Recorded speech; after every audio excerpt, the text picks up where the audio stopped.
joined by Republic of Ireland women's national team and Washington Spirit midfielder Marissa Sheva. Welcome into Game On. England, Sweden, Spain, and Australia are left in this World Cup. Which style of play is going to be the most effective in these next two matches? That's a great question. I think that we have a lot of different styles of play still competing in this World Cup. You have the classic Spanish style, which I think everybody loves to watch and is really fun. But then you have England and Australia, and I would even throw Sweden in there, that play a little bit more direct. They're physical, they're fast. So I think it'll be interesting to see who makes it out of this semifinal round. You mentioned Australia, a team that Ireland faced in the group stage play, and England's really struggled in the attack to score goals. They still will not have Lauren James once they face Australia this week. How can England exploit this Australian back line? Yeah, I think that England losing Lauren James for this next game is definitely a big hit. I think Ella Toone stepped in and did a great job in this last game, but I think that the biggest thing for them is exploiting how high Australia's outside backs get. Just from experience from playing against Ellie Carpenter and Hayley Raso, they're very dangerous. They're very difficult to defend. But the one thing that they give up is the space in behind their back line when they're aggressive in the attack. So I think it could be a pretty transitional game. I think that the team styles of play are somewhat similar. But yeah, I think it could be a game of transition and whoever's better in that transition moment. Yeah, I think it'll be very transitional. Both teams are very physical, so it'll be really fun to see that battle between the two sides. Heading into the other semifinal match, we have Sweden taking on Spain. Sweden defeated Japan, who has a very possession-oriented style of play. What can Sweden continue to do against this Spanish side that they did so well against Japan to get a result? I think that it's going to be another good matchup for them. I think that if they were able to do it against Japan, they should be able to do it against Spain as well, because they're a very possession-oriented team.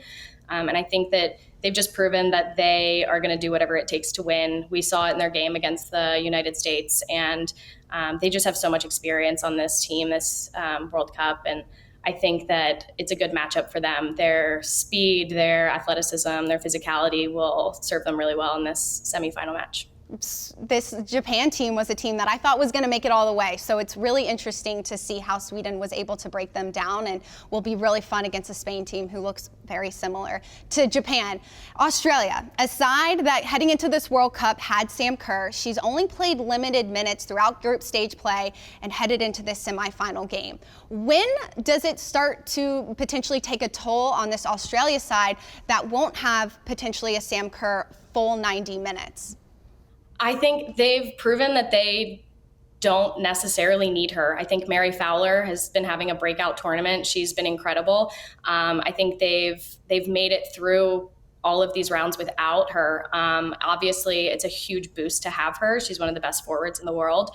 And I think just having her on the field gives them a type of morale boost. But I think Australia's proven that they have depth and they're capable with or without Sam Kerr. But having her is definitely going to be a huge added bonus. Correct. I mean, Sam Kerr had 5 goals in the last World Cup, proves that she does the work on the field as the presence, like you said, Sheva, but she also can finish for this Australia side, who could certainly use her in the semifinal match. This World Cup will be the first World Cup where we'll see a new champion. What does this say about the growth of women's soccer and also the amount of money federations are putting into their women's teams?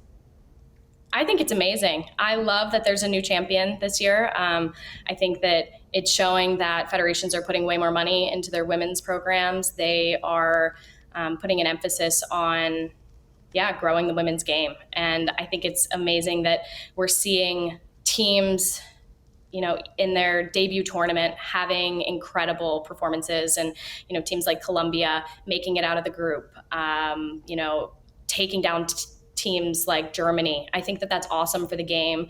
I can't wait to see who's crowned champion this year. There were a lot of surprises heading out of the group stage play, and some of these teams that were able to advance that maybe we didn't expect. Who were some of the big surprises for you? I think there were quite a few, but Nigeria was probably the biggest surprise, I think, to a lot of people. But once they saw them play against Australia, Canada, once we played against them, I don't think people were surprised that they made it out of the group.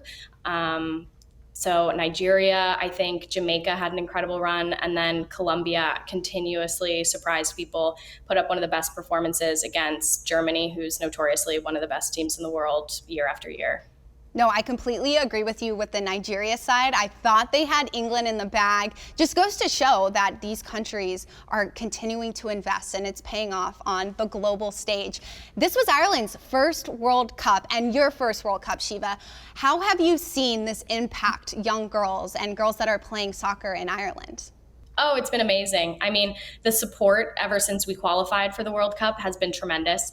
With ads of our star players getting put up all over Ireland, and young girls and young boys wanting to buy jerseys of Katie McCabe, Denise O'Sullivan. It's just been incredible to see the support and the country rally around us. And yeah, I think that we're gonna see it snowball and do tremendous things for the women's game in Ireland.